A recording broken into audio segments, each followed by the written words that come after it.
अस्सलाम वालेकुम मेरे प्यारे बच्चों। अल्लाह तमाम बेटियों के नसीब अच्छे करे और हर घर में खुशियाँ आबाद रखे। बेटा, कल मैं एक शादी में गई थी, माशाल्लाह बड़ी रौनक थी, बड़ी रोशनी थी, पर मेरा बूढ़ा दिल वहाँ कुछ देखकर बड़ा उदास हो गया। मैंने देखा कि लोग रिश्तों से ज़्यादा एक दूसरे के कपड़ों और ज़ेवरों को देख रहे थे।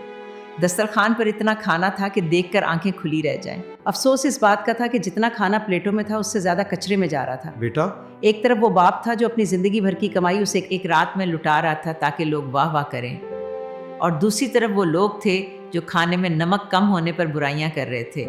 मुझे वो वक्त याद आ गया जब शादियां सादगी से होती थी, मोहल्ले की औरतें मिलकर गीत गाती थीं और सब मिलकर दाल चावल भी खा लेते थे तो दिल को सुकून मिलता था।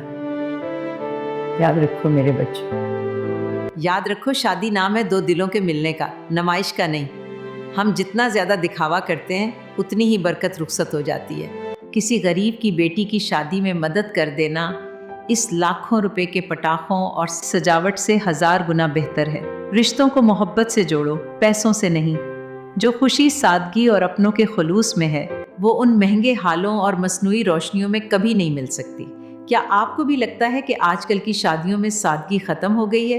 अपनी राय कमेंट में ज़रूर देना, मैं आपके जवाब का इंतज़ार करूँगी। अल्लाह आप सबको सलामत रखे। अल्लाह हाफिज़।